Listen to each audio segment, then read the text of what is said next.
Que o seu dia e a sua semana sejam repletos de bênçãos e paz.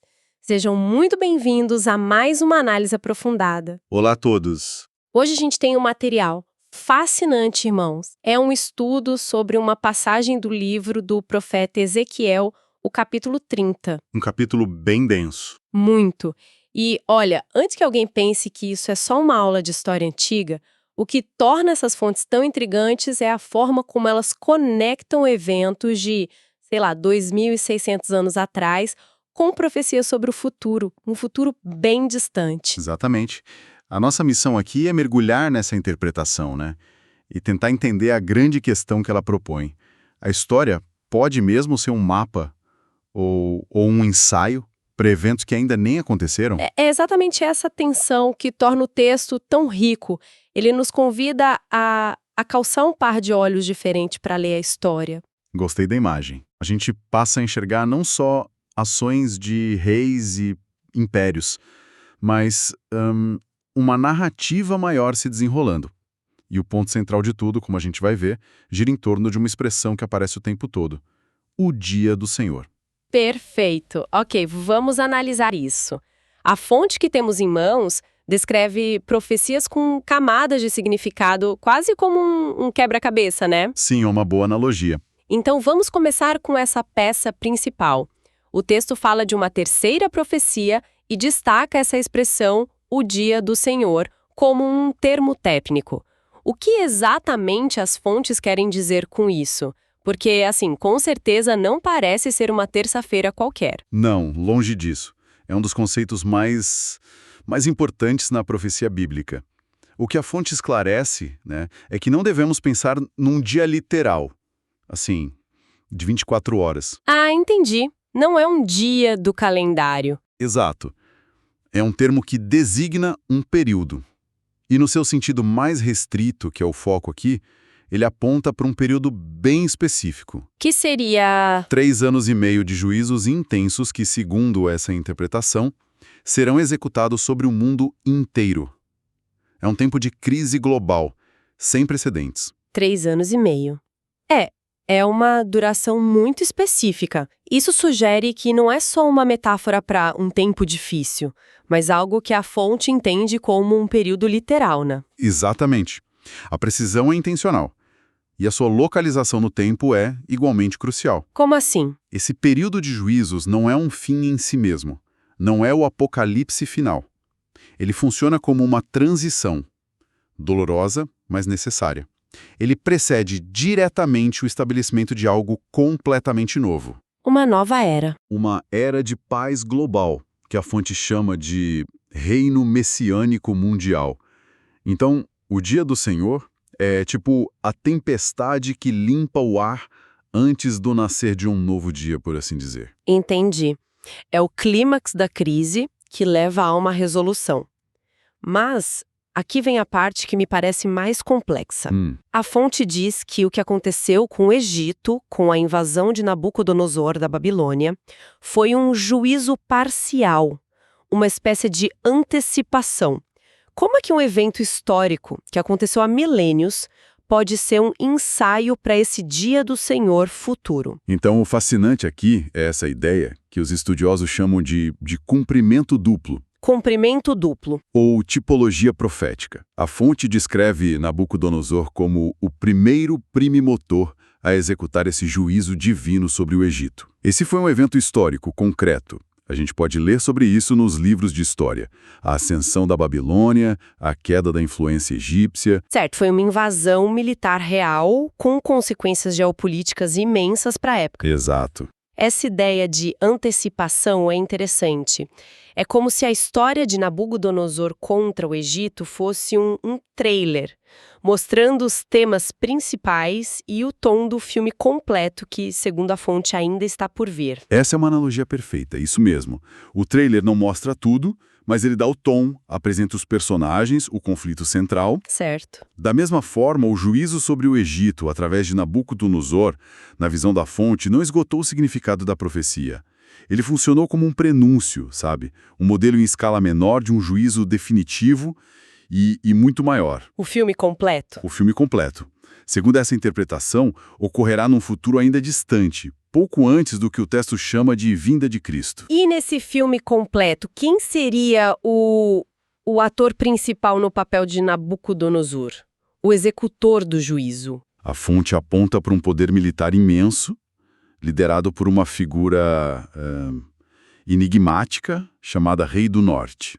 Essa campanha militar final aconteceria durante aquele período de crise global intensa que a gente já mencionou. A Grande Tribulação. Isso, a Grande Tribulação. Ou seja, o que Nabucodonosor fez foi um protótipo. A história, nesse caso, não apenas aconteceu.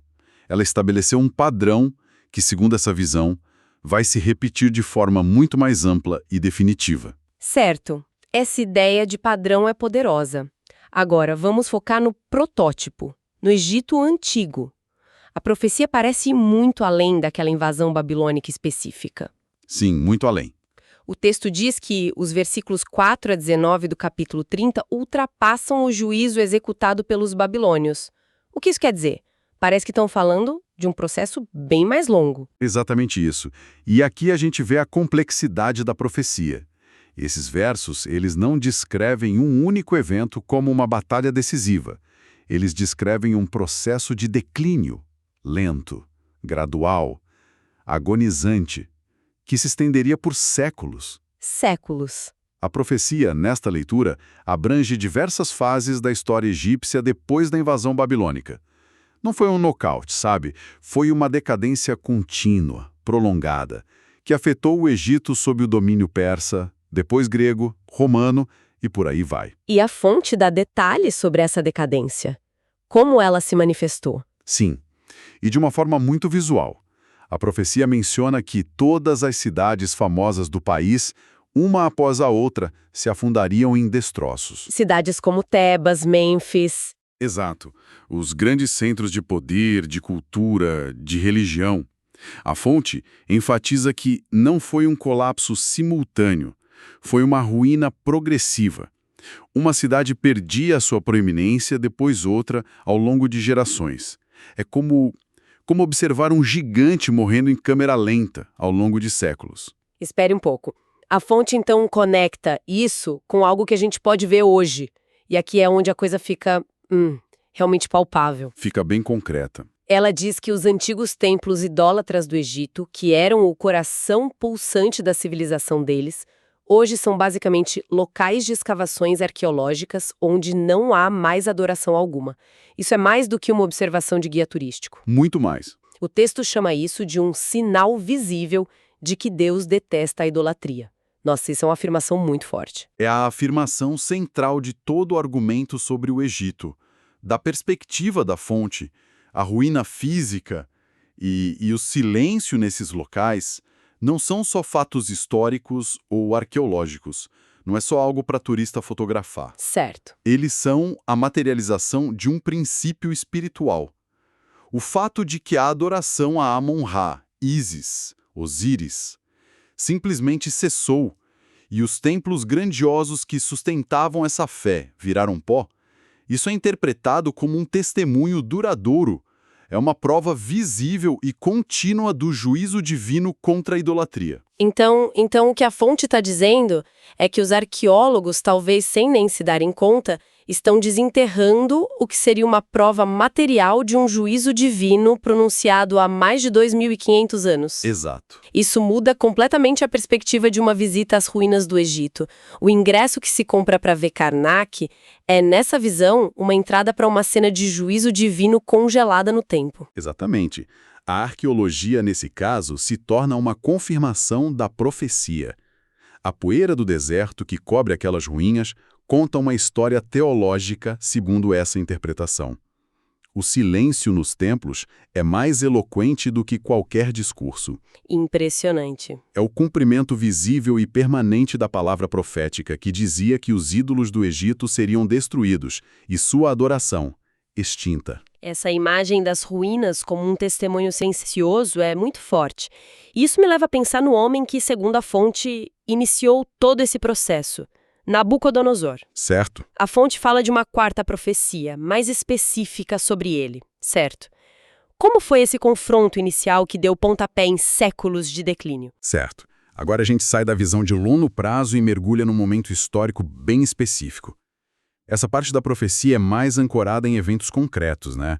O texto aponta para um evento-chave, um ponto de virada na história do Oriente Médio. A Batalha de Carquemis. A Batalha de Carquemis, em 605 a.C.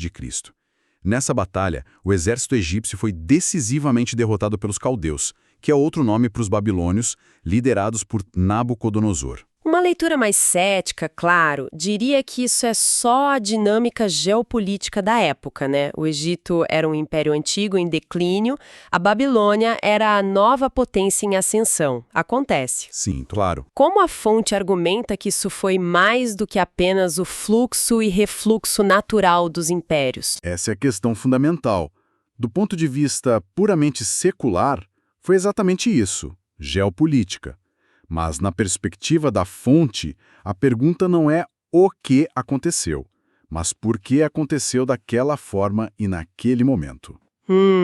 A fonte ressalta que essa derrota marcou o início da decadência do domínio egípcio sobre o Oriente Médio. O ponto não é que a batalha aconteceu, mas que Ezequiel, o profeta, anunciou antes que aconteceria e explicou o motivo teológico por trás dela. Ah, o anúncio prévio. Sim. A ascensão da Babilônia não é vista como um acaso, mas como a escolha de um instrumento para um propósito específico. E sobre esse instrumento, por que usar Nabucodonosor, o rei de um império pagão, para executar um juízo divino? Parece contraintuitivo. Pois é, mas essa é uma característica recorrente nesse tipo de texto. Impérios e líderes, mesmo sem saber, são apresentados como ferramentas para cumprir um plano maior. Nabucodonosor não invadiu o Egito pensando, estou cumprindo uma profecia hebraica. Claro que não. Ele estava agindo por ambição, poder, estratégia.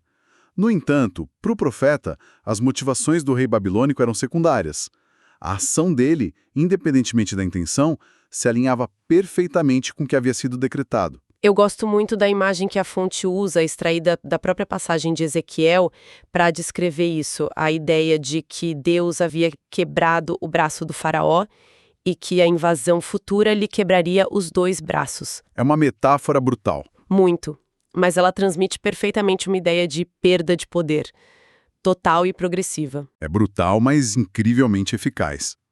Mostra que não foi um nocaute de um soco só, mas um desmantelamento sistemático do poder.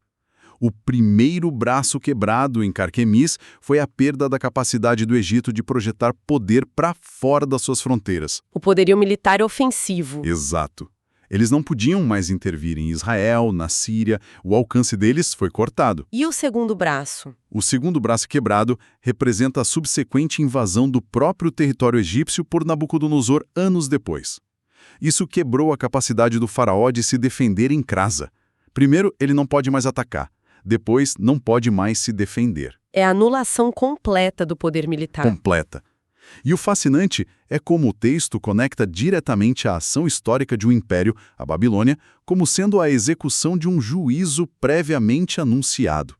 A história, nessa leitura, se torna o palco visível onde a palavra profética se cumpre. Então, para a gente juntar todas as peças, o que tudo isso significa? Temos camadas sobre camadas de significado, né? Muitas. No nível mais básico, um evento histórico, a ascensão da Babilônia e a queda do poder egípcio.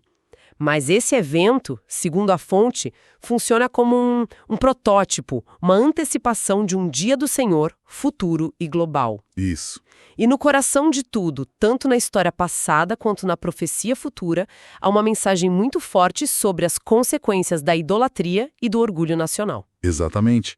Se a gente conectar isso ao quadro geral, vemos essa interação constante entre o que é histórico e o que é escatológico, o estudo dos últimos tempos. O passado não é só um arquivo morto de eventos que aconteceram e acabaram. Ele continua falando. Ele continua falando, nessa perspectiva, o passado se torna um padrão vivo que oferece lições e advertências para o futuro. O juízo sobre o Egito é tanto o fato histórico quanto uma parábola em ação sobre princípios que a fonte considera atemporais. e universais. É uma forma de ler a história, não apenas como uma sequência de causas e efeitos humanos, mas como parte de uma narrativa maior com um propósito, uma direção. Quase como se os impérios fossem personagens numa peça cujo roteiro já foi escrito. Precisamente. A ascensão e queda de impérios, as batalhas decisivas, a ruína de cidades. Tudo isso é visto não como resultado do acaso ou de forças puramente materiais, mas como parte de um plano soberano que se desenrola ao longo do tempo. A história se torna um texto a ser interpretado. Um texto que revela padrões que, segundo essa visão, apontam para um desfecho final e conclusivo.